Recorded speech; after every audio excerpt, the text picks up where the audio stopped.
Les amis, je vais vous raconter une petite histoire. Genre là, vraiment, je me sens soulagée. Et vous vous souvenez, il y a 2 semaines, quand j'ai fait mon burn-out, que genre j'étais en pleurs. Bon, déjà, c'était dû à une embrouille avec Julien.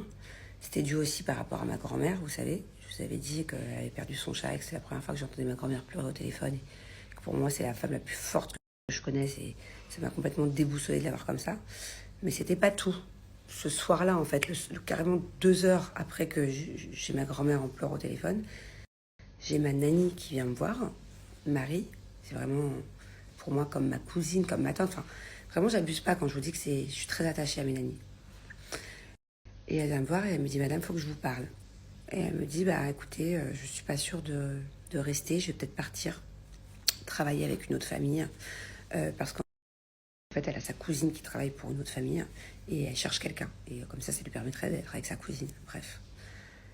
Écoutez, quand elle m'a dit ça, je lui ai dit, bon bah écoute, dis-moi au plus vite par contre, parce qu'il faut que j'anticipe si tu pars. Et en plus, rien que pour mon cœur, enfin c'est trop de stress, tu pars pas, faut que je sache quoi, tu vois. Bref, quand elle a quitté la chambre, je me suis effondrée en larmes. C'était un surplus, un trop plein. Et ça a été il y a 2 semaines, vous savez, quand j'étais vraiment pas bien, quoi. Et j'avais Aujourd'hui, pleuré, genre j'avais pas pleuré pour toutes ces raisons-là, entre Julien, ma grand-mère, la nanny. J'avais pas pleuré comme ça depuis que j'avais peut-être 18 ans, quoi. J'ai fait une grosse crise d'angoisse, des gros pleurs. Ah ouais, j'ai évacué pendant au moins 1 heure, bref. J'étais dans le down de chez Down. Carrément, j'avais mis une playlist spéciale pleurs. Bref. Et depuis, bah, c'est vrai que je suis pas très bien parce qu'elle m'avait toujours pas donné la réponse. Est-ce qu'elle part, est-ce qu'elle part pas. Et l'autre nanny aussi, d'ailleurs, elles sont en fin de contrat là. C'est des visas de 2 ans.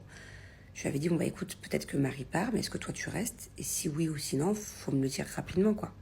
Donc là, en fait, j'étais dans le doute depuis 2 semaines. Et franchement, bah, c'est bizarre à dire, mais je culpabilisais. Je me disais, mais qu'est-ce que j'ai fait de mal? Enfin, pourquoi elle veut partir? Pourquoi l'autre, quand je lui dis, est-ce que tu restes, est-ce que tu pars? Elle sait même pas. Genre, elle me dit, bah, je te tiens au courant.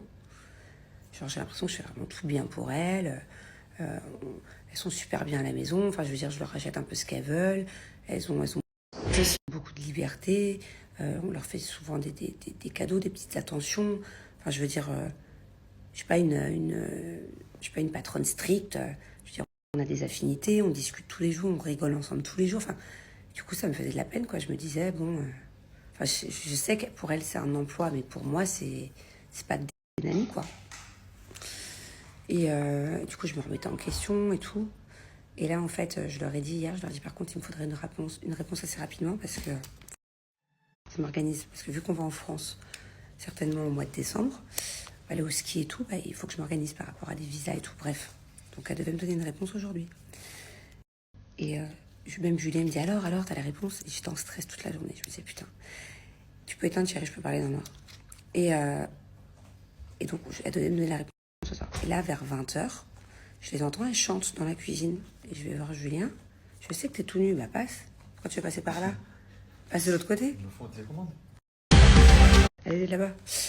Et, et bref, je les entends chanter. Et du coup, je dis à Jules, je dis, mais putain, elles chantent et tout.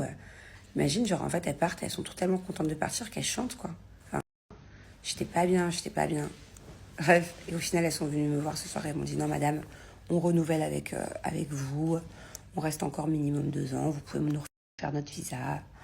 Putain, j'étais soulagée parce que franchement, j'étais angoissée de trouver des nouvelles nannies, d'avoir des nouveaux gens chez moi.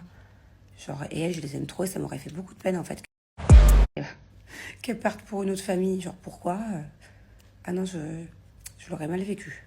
Et au final, bon, bah, je suis contente, c'est qu'elles se sentent bien et elles restent, mais elles m'ont mis quand même elles m'ont quand même mis un putain de suspense pendant 2 semaines. Où, en fait, j'aime pas ne pas savoir. Et me poser 1 million de questions. De base, je suis pas autant censée m'attacher comme ça. Parce que bon, de base, c'est des femmes qui travaillent pour moi. Moi, je suis juste leur patronne. Et à chaque fois, ça me fait ça, quoi. Je m'attache trop, moi. Ma nanny qui est décédée, et je l'ai vraiment, vraiment mal vécu. Il y a 1 an, quand elle est partie. J'ai vécu son cancer avec elle pendant 2 ans. Là, elle partait. Je me suis aperçue, du coup, bah, qu'au final, je les kiffe, quoi. Je veux pas qu'elle parte. Et bon, après, si demain elles veulent arrêter de travailler, qu'elles veulent rentrer dans leur pays, il n'y a pas de souci, je suis la première à leur payer leur billet d'avion, je suis trop contente pour elles, qu'elles retrouvent leur famille et tout. Mais partir pour une autre famille, genre pourquoi? Genre, ah non, on est trop attachés à elles.